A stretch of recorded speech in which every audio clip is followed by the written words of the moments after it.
ان الحمد للہ نحمده ونستعینه ونستغفره ونعوذ باللہ من شرور انفسنا ومن سیئات اعمالنا من يهده اللہ فلا مضل له ومن يضلل فلا هادی له واشهد ان لا الہ الا اللہ وحدہ لا شریک له واشهد ان محمدا عبدہ ورسولہ اما بعد فإن خیر الحدیث کتاب اللہ وخیر الحدی ہدی محمد صلی اللہ علیہ وآلہ وسلم وشر الامور محدثاتها وکل محدثۃ بدعہ وکل بدعۃ ضلالہ وکل ضلالۃ فی النار۔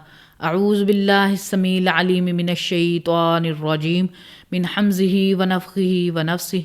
بسم اللہ الرحمن الرحیم۔ رب اشرح لی صدری ویسر لی امری واحلل عقدۃ من لسانی یفقہوا قولی۔ بسم اللہ الرحمن الرحیم۔ ان اللہ وملائکتہ یصلون علی النبی یا ایہا الذین آمنوا صلوا علیہ وسلموا تسلیما۔ اللہم صل علی محمد وعلی آل محمد کما صلیت علی ابراہیم وعلى آل ابراہیم انک حمید مجید۔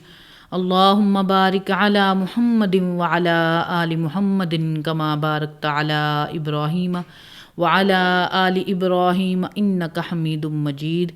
اللہم ربنا آتنا فی الدنیا حسنۃ وفی الآخرۃ حسنۃ وقنا عذاب النار۔ ربنا ظلمنا انفسنا وان لم تغفر لنا وترحمنا لنکونن من الخاسرین۔ رب اغفر وارحم وانت خیر الراحمین۔ رب ارحمہما کما ربیانی صغیرا۔ لا الہ الا انت سبحانک انی کنت من الظالمین۔ یا حی یا قیوم برحمتک استغیث۔ حسبنا اللہ ونعم الوکیل ولا حول ولا قوة الا باللہ العلی العظیم۔ آمین۔ بسم اللہ الرحمن الرحیم۔ آج ہم اپنی کلاس نمبر 90 میں سورۃ المائدہ کی آیت نمبر 22 سے لے کر 32 تک کی آیات کا ترجمہ پڑھیں گے۔ اعوذ باللہ من الشیطان الرجیم۔ بسم اللہ الرحمن الرحیم۔ قالوا یا موسیٰ ان فیہا قوما جبارین۔ وہ کہنے لگے اے موسیٰ وہاں تو بڑی زبردست قوم آباد ہے، ان سے کون لڑ سکتا ہے۔ وَإِنَّا لَن نَّدْخُلَهَا حَتَّى يَخْرُجُوا مِنْهَا، اور ہم ہرگز وہاں داخل نہیں ہوں گے اے موسیٰ یہاں تک کہ وہ نکل جائیں اپنا علاقہ چھوڑ کر۔ فَإِن يَخْرُجُوا مِنْهَا فَإِنَّا دَاخِلُونَ، پس اگر وہ نکل جائیں خود بخود تو ہم بھی وہاں پر داخل ہو جائیں گے۔ قال رجلان من الذین یخافون انعم اللہ علیہما، دو ایسے مرد تھے پورے 6 لاکھ اصحاب میں سے، یعنی 2 ایسے بندے نکلے جو ڈرتے تھے اللہ سے جن پر اللہ نے انعام کیا تھا، اور ان دونوں پر ادخلوا علیہم الباب، داخل ہو جاؤ اس شہر کے دروازے سے، فاذا دخلتموہ، جب تم داخل ہوگے، فانکم غالبون، کیونکہ تم ہی غالب آؤ گے، وعلی اللہ فتوکلوا ان کنتم مؤمنین، اور اللہ ہی پر بھروسہ رکھو اگر تم مومن ہو۔ قالوا یا موسیٰ انا لن ندخلها ابدا، تو وہ کہنے لگے اے موسیٰ ہم ہرگز اس میں داخل نہیں ہوں گے، شام میں، یروشلم میں، قیامت تک، ابدا قیامت تک۔ ما داموا فیہا فاذھب انت وربک فقاتلا انا ہاہنا قاعدون، تو اور تیرا رب جائے، تم دونوں وہاں جا کر لڑائی کرو، ہم تو قیامت تک یہاں پر داخل نہیں ہوں گے، ہم تو یہی بیٹھے ہوئے ہیں۔ قال رب انی لا املک الا نفسی و اخی، موسیٰ علیہ السلام کہنے لگے اے اللہ میں تو مالک نہیں ہوں مگر اپنی جان کا، یعنی اختیار مجھے صرف اپنی جان کا ہے، میں لڑ رہا ہوں اور میرا بھائی۔ فافرق بیننا وبین القوم الفاسقین، پس تو جدائی ڈال دے ہمارے اور اس فاسق قوم کے درمیان۔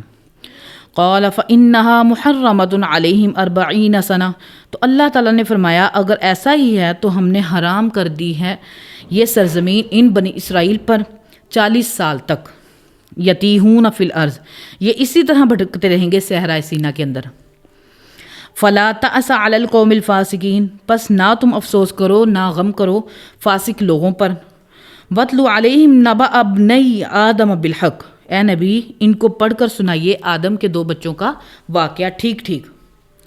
اذ قربا قربانا، جب دونوں نے قربانی دی، فتقبل من احدہما ولم یتقبل من الآخر، تو ہم نے قبول کر لی دونوں میں سے ایک کی قربانی جبکہ دوسرے کی قربانی قبول نہیں ہوئی۔ قال لأقتلنک، تو اس نے کہا میں تجھے ضرور قتل کروں گا۔ بخاری مسلم میں حدیث ہے کہ جب بھی کوئی قتل ہوتا ہے دنیا میں تو پہلا جو قاتل تھا قابیل، جس نے اس کی بنیاد رکھی، تو اس پہ بھی جا کے اس کا وبال پڑتا ہے جس نے یہ کام شروع کیا تھا۔ قال انما یتقبل اللہ من المتقین، تو اس کے بھائی نے جواب دیا کہ اللہ تو پرہیزگاروں کی قربانی قبول کرتا ہے۔ لئن بسطت الی یدک لتقتلنی، اگر تو نے میری طرف ہاتھ بڑھائے، حابیل نے قابیل سے کہا کہ اگر تو نے مجھے قتل کرنے کی کوشش کی، ما انا بباسط یدی الیک لاقتلک، میں تیری طرف ہاتھ نہیں بڑھاؤں گا کبھی بھی کہ تجھے قتل کر دوں۔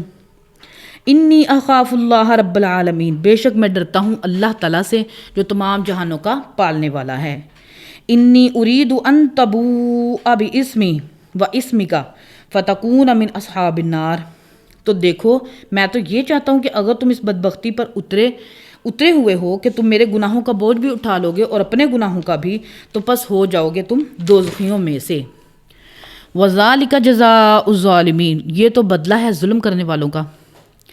فَطَوَّعَتْ لَهُ نَفْسُهُ قتل أَخِيهِ، اس سب کے باوجود بڑا آسان کر دیا اس کے جی نے اپنے بھائی کا قتل۔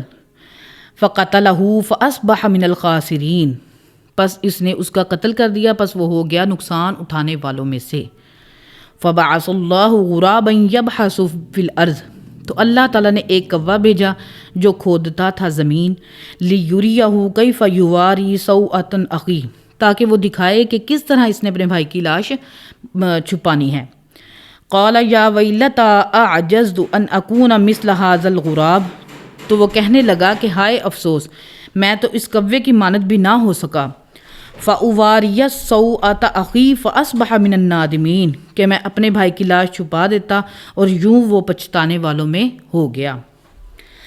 من اجل ذالک، بسبب اس ایکٹیویٹی کے جو قابیل نے حابیل کو قتل کیا، کتبنا علی بنی اسرائیل، ہم نے یہ بنی اسرائیل کے لیے یہ شریعت مقرر کر دی، انہ من قتل نفسا بغیر نفس او فساد فی الارض، کہ جس نے بھی کسی انسان کو قتل کر دیا سوائے 2 استثناء کے، یا وہ قتل کے بدلے قتل ہو یا جو کہ عادی مجرم زمین میں فساد مچا رہا ہو، اگر اس کے علاوہ کسی نے کسی کو قتل کیا یا جان لی، فَكَأَنَّمَا قَتَلَ النَّاسَ جَمِيعًا، گویا اس نے پوری انسانیت کا قتل کر دیا۔ وَمَنْ أَحْيَاهَا فَكَأَنَّمَا أَحْيَا النَّاسَ جَمِيعًا، اور جس نے بچا لیا کسی جان کو تو اس نے پوری کی پوری انسانیت کو بچا لیا۔ وَلَقَدْ جَاءَتْهُمْ رُسُلُنَا بِالْبَيِّنَاتِ، اور بے شک ہمارے رسول آئے تھے ان کے پاس روشن دلائل لے کر۔ ثُمَّ إِنَّ كَثِيرًا مِّنْهُمْ بَعْدَ ذَلِكَ فِي الْأَرْضِ لَمُسْرِفُونَ، لیکن ان کے بعد اکثریت ان میں سے ایسی ہے جو زمین میں فساد مچانے والی ہے، زیادتیاں کرنے والی ہے۔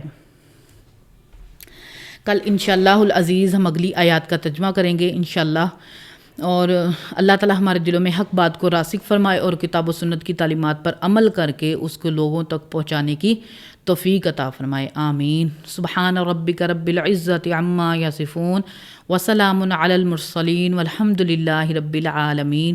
سبحانک اللہم وبحمدک اشہد ان لا الہ الا انت استغفرک واتوب الیک وما علینا الا البلاغ المبین، آمین۔